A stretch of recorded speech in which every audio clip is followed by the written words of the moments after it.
വിശുദ്ധ യോഹന്നാൻ എഴുതിയ സുവിശേഷം 13-ാം അധ്യായം 1 മുതൽ 14 വരെയുള്ള തിരുവചനങ്ങളും, വിശുദ്ധ മത്തായിയുടെ സുവിശേഷം 26-ാം അധ്യായം 26 മുതൽ 30 വരെയുള്ള തിരുവചനങ്ങളും. ഈ ലോകം വിട്ട് പിതാവിൻ്റെ സന്നിധിയിലേക്ക് പോകാനുള്ള സമയമായി എന്ന് പെസഹ തിരുനാളിന് മുമ്പ് യേശു അറിഞ്ഞു. ലോകത്തിൽ തനിക്ക് സ്വന്തമായുള്ളവരെ അവൻ സ്നേഹിച്ചു, അവസാനം വരെ സ്നേഹിച്ചു. അത്താഴ സമയത്ത് പിശാച് ശിമയോന്റെ പുത്രനായ യൂദാസ് കറിയോത്തോയുടെ മനസ്സിൽ യേശുവിനെ ഒറ്റിക്കൊടുക്കുവാൻ തോന്നിച്ചു. പിതാവ് സകലതും തൻ്റെ കരങ്ങളിൽ ഏൽപ്പിച്ചിരിക്കുന്നുവെന്നും താൻ ദൈവത്തിൽ നിന്ന് വരികയും ദൈവത്തിങ്കലേക്ക് പോവുകയും ചെയ്യുന്നുവെന്നും യേശു അറിഞ്ഞു. അത്താഴത്തിനിടയിൽ അവൻ എഴുന്നേറ്റ് മേലങ്കി മാറ്റി ഒരു തുവാലയെടുത്ത് അരിയിൽ കെട്ടി, അനന്തരം ഒരു താലത്തിൽ വെള്ളമെടുത്ത് ശിഷ്യന്മാരുടെ പാദങ്ങൾ കഴുകാനും അരയിൽ ചുറ്റിയിരുന്ന തുവാല കൊണ്ട് തുടയ്ക്കാനും തുടങ്ങി. അവൻ ശിമയോൻ പത്രോസിന്റെ അടുത്തെത്തി. പത്രോസ് അവനോട് ചോദിച്ചു, കർത്താവേ, നീ എൻ്റെ കാൽ കഴുകുകയോ? യേശു പറഞ്ഞു, ഞാൻ ചെയ്യുന്നത് എന്തെന്ന് ഇപ്പോൾ നീ അറിയുന്നില്ല, എന്നാൽ പിന്നീട് അറിയും. പത്രോസ് പറഞ്ഞു, നീ ഒരിക്കലും എൻ്റെ പാദം കഴുകരുത്. യേശു പറഞ്ഞു, ഞാൻ നിന്നെ കഴുകുന്നില്ലെങ്കിൽ നിനക്ക് എന്നോടുകൂടെ പങ്കില്ല.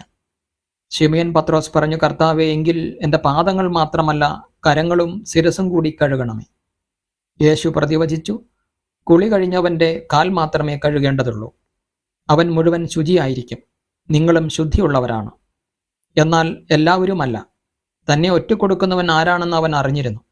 അതുകൊണ്ടാണ് നിങ്ങളിൽ എല്ലാവരും ശുദ്ധിയുള്ളവരല്ല എന്ന് അവൻ പറഞ്ഞത്.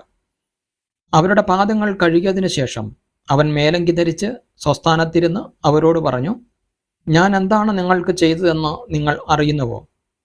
നിങ്ങൾ എന്നെ ഗുരു എന്നും കർത്താവ് എന്നും വിളിക്കുന്നു. അത് ശരി തന്നെ. ഞാൻ ഗുരുവും കർത്താവുമാണ്. നിങ്ങളുടെ കർത്താവും ഗുരുവുമായ ഞാൻ നിങ്ങളുടെ പാദങ്ങൾ കഴുകിയെങ്കിൽ നിങ്ങളും പരസ്പരം പാദങ്ങൾ കഴുകണം. അവൻ ഭക്ഷിച്ചുകൊണ്ടിരിക്കുമ്പോൾ യേശു അപ്പമെടുത്ത് ആശീർവദിച്ച് മുറിച്ച് ശിഷ്യന്മാർക്ക് കൊടുത്തുകൊണ്ട് അരുളി ചെയ്തു, വാങ്ങി ഭക്ഷിക്കുവിൻ, ഇത് എൻ്റെ ശരീരമാണ്. അനന്തരം പാനപാത്രമെടുത്ത് കൃതജ്ഞതാ സ്തോത്രം ചെയ്ത് അവർക്ക് കൊടുത്തുകൊണ്ട് പറഞ്ഞു, നിങ്ങളെല്ലാവരും ഇതിൽ നിന്ന് പാനം ചെയ്യുവിൻ. ഇത് പാപമോചനത്തിനായി അനേകർക്ക് വേണ്ടി ചിന്തപ്പെടുന്നതും ഉടമ്പടിയുടേതുമായ എൻ്റെ രക്തമാണ്. ഞാൻ നിങ്ങളോട് പറയുന്നു, എൻ്റെ പിതാവിൻ്റെ രാജ്യത്തിൽ നിങ്ങളോടൊത്ത് നവമായി ഇത് പാനം ചെയ്യുന്ന ദിവസം വരെ മുന്തിരിയുടെ ഫലത്തിൽ നിന്ന് ഞാൻ വീണ്ടും കുടിക്കുകയില്ല. സ്തോത്രഗീതം ആലപിച്ച ശേഷം അവർ ഒലിവുമലയിലേക്ക് പോയി. നമ്മുടെ കർത്താവായ മിശിഹായിക്ക് സ്തുതി.